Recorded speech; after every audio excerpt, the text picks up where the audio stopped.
चलिए अब आपको बड़ी खबर से रूबरू करवा दें, जहां मुख्यमंत्री योगी आदित्यनाथ ने रामपुर में 690 करोड़ रुपए से अधिक की 102 विकास परियोजनाओं का लोकार्पण और शिलान्यास किया। जी हां, उन्होंने जनसभा को संबोधित करते हुए समाजवादी पार्टी पर तीखा हमला बोला और कहा कि 2017 से पहले प्रदेश में सिर्फ 2 परिवारों का विकास होता था। यूपी के मुख्यमंत्री योगी आदित्यनाथ ने मंगलवार को रामपुर पहुंचे। यहां उन्होंने सपा पर तीखा हमला बोला। मुख्यमंत्री जी ने कहा कि पहले प्रदेश में पहचान का संकट था, बेटियां और व्यापारी सुरक्षित नहीं थे, नौजवानों के पास रोजगार नहीं था। जब भी कोई सरकारी विज्ञापन या भर्ती निकलती थी तो चाचा भतीजे की जोड़ी वसूली के लिए निकल पड़ती थी और इस धांधली के कारण न्यायालय को भर्तियों पर रोक लगानी पड़ती थी। विकास कार्यों जैसे कि सड़क और पुल के लिए सरकार के पास कोई पैसा नहीं होता था। तब केवल 2 लोगों का विकास होता था, एक सैफई परिवार और दूसरा रामपुर का एक परिवार। देखिए यह खास रिपोर्ट। वह कांग्रेस जो 2017 के पहले राम के अस्तित्व को ही नकार चुकी थी, श्री कृष्ण के अस्तित्व को ही नकार चुकी थी, आज वो भी कहती है कि राम तो सबके हैं। अब ये लोग सब मचल रहे हैं अयोध्या जाने के लिए, लेकिन प्रभु राम तो जग नियंता हैं, इस ब्रह्मांड के स्वामी हैं। वे भी जानते हैं सही कौन है और बुरा कौन है। भगवान राम की भक्ति तो हनुमान जी के अंदर इतनी ताकत पैदा कर देती है कि अगर लक्ष्मण जी को बचाने के लिए संजीवनी बूटी लेने के लिए जा रहे श्री हनुमान जी के साथ कोई कालनेमी छल छद्म से धोखा दे करके उन्हें इससे वंचित करने का कुत्सित प्रयास करता है, राम की भक्ति ऐसे कालनेमियों को पूरी तरह निपटाने में भी सहायक हो जाती है। और इसलिए चिंता की बात नहीं। उनकी चिढ़ तो है कि अयोध्या इतनी सुंदर कैसे हो गई। उनकी चिढ़ तो यह है काशी विश्वनाथ धाम इतना सुंदर कैसे हो गया। उनकी चिढ़ तो है मां विंध्यवासिनी का धाम इतना अच्छा कैसे हो गया। और उनकी चिढ़ तो है कि प्रयागराज का वैभव महाकुंभ के नाम पर देश और दुनिया को अपनी ओर कैसे आकर्षित कर दे रहा है। उनकी चिढ़ है नैमिषारण्य के विकास को लेकर, मथुरा वृंदावन को लेकर, सुख तीर्थ को लेकर, और जो हमारे विधायकों के द्वारा हर एक पौराणिक स्थल को और विरासत से जुड़े हुए स्थलों के पुनरुद्धार का कार्य हो रहा है, इसको बाधा बन करके इनको रोकने की उनकी चिढ़ थी।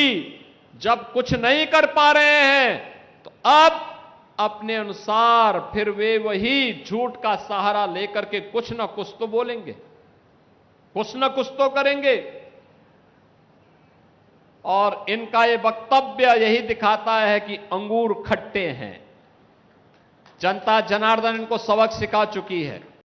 सबसे ज्यादा रोजगार देने वाला प्रदेश, सबसे ज्यादा अन्नदाता किसानों को अनुदान देने वाला प्रदेश, सबसे ज्यादा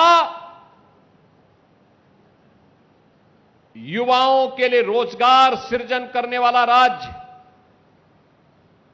सबसे ज्यादा खाद्यान्न उत्पादन करने वाला राज्य, सबसे ज्यादा दुग्ध उत्पादन करने वाला राज्य, सबसे ज्यादा चीनी और इथेनॉल उत्पादन करने वाले राज्य के रूप में 17 के पहले हर पैरामीटर पर उत्तर प्रदेश बॉटम में होता था, बॉटम 5 में होता था। आज उत्तर प्रदेश हर एक सेक्टर में टॉप 2 राज्यों में गिना जाता है, ज्यादातर में नंबर 1, अन्यथा नंबर 2 पर यूपी का नाम आता है। बहनों और भाइयों, 2017 के पहले याद करिए यही प्रदेश था, पहचान का संकट था। न बेटी सुरक्षित थी, न व्यापारी सुरक्षित था। अन्नदाता किसान आत्महत्या करने के लिए मजबूर होता था। नौजवान के लिए कोई रोजगार नहीं, कोई सरकारी विज्ञापन निकलता था तो चाचा भतीजे की जोड़ी वसूली के लिए निकल पड़ती थी। न्यायालय को उस पर रोक लगानी पड़ती थी। सरकार की निरंकुश नीतियों के कारण हमारा परंपरागत उद्यम बंद हो रहा था। अन्नदाता किसान के लिए कोई स्कीम नहीं, गरीबों के कल्याण के लिए कोई योजना नहीं, विकास के लिए, सड़क के लिए, पुल पुलिया के लिए सरकार के पास कोई पैसा नहीं। बहनों और भाइयों, विकास दो लोगों का होता था, या तो सेफई परिवार का या रामपुर के एक परिवार का। बाकी लोग विकास से वंचित रहते थे। इन्होंने सामाजिक ताने बाने को छिन्न भिन्न किया, जनभावनाओं के साथ खिलवाड़ किया, विरासत को अपमानित करने के लिए, बहन बेटियों को अपमानित करने के लिए समाजवादी पार्टी ने कुछ भी कोर कसर नहीं छोड़ी थी। बहनों और भाइयों, आज मैं कह सकता हूं, जिस उत्तर प्रदेश में विरासत का अपमान समाजवादी पार्टी की सरकार में होता था, वे कहते थे कावड़ यात्रा नहीं निकलने देंगे। उत्सव के पहले उपद्रव प्रारंभ हो जाते थे। कोई पर्व और त्योहार के पहले दंगे फसाद उत्तर प्रदेश की पहचान बन जाती थी। 2017 के पहले न होली, न दीपावली, न विजयादशमी, न रामनवमी, न सावन के महीने का कोई पर्व, न जन्माष्टमी के आयोजन को ही करने दिया जाता था। आज आप देखते होंगे कावड़ यात्रा धूम धड़ाके के साथ निकलती है, कोई रोक टोक नहीं। दुर्गा पूजा शानदार तरीके से होती है, कोई रोक टोक नहीं। दीपावली का आयोजन पूरी भव्यता के साथ होता है, कोई रोक टोक नहीं।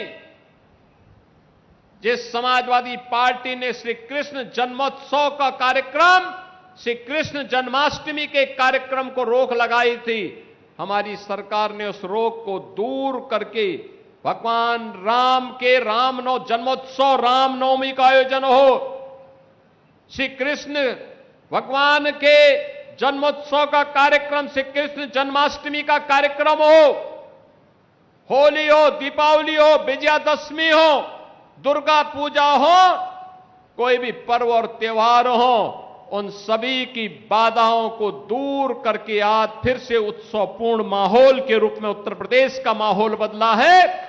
2017 के पहले का रामपुर और 2017 के बाद का रामपुर आप सबके सामने है। एक समय था जब यहां पर गरीबों की जमीनों पर कब्जा होता था, जब रामपुर में वाल्मीकि समुदाय के जमीनों से उन्हें जबरन वंचित कर दिया जाता था। सत्ता जब निरंकुश होती है, अन्याय का पर्याय बन जाती है, और समाजवादी पार्टी में यहां के दलितों की आवाज को, यहां के गरीबों की आवाज को उसी अन्यायी सत्ता ने बंद करने का काम किया था। और जब भी सत्ता अन्यायी होती है, जनता जनार्दन उसको पलट करके रख देती है। और यही कार्य रामपुर से निकला हुआ यह संदेश पूरे प्रदेश के अंदर गया था। समाजवादी पार्टी की निरंकुश सत्ता को बदलने का काम हुआ।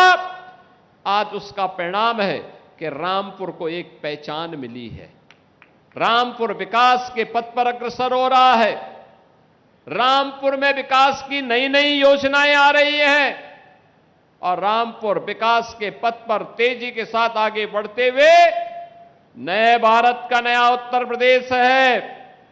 तो नया उत्तर प्रदेश के अंदर नया रामपुर भी आज पूरी प्रभावी ढंग से अपने विरासत और विकास की एक नई कार्य योजना के साथ कार्य करता हुआ दिखाई दे रहा है।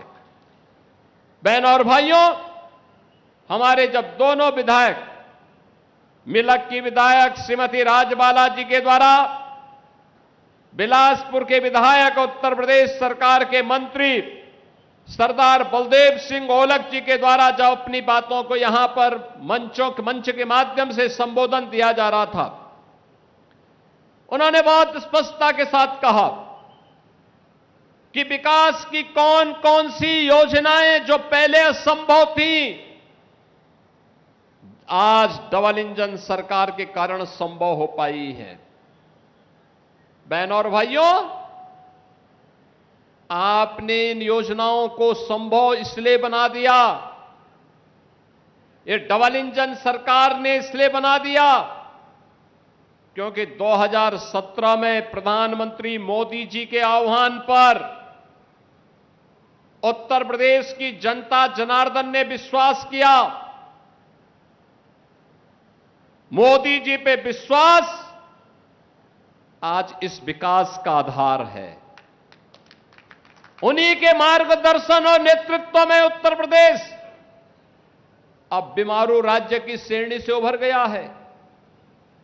अब उत्तर प्रदेश बीमारू नहीं है, भारत की टॉप 3 अर्थव्यवस्था में उत्तर प्रदेश खड़ा है। सबसे तेज गति के साथ बढ़ती हुई अर्थव्यवस्था के रूप में आज उत्तर प्रदेश का नाम आता है।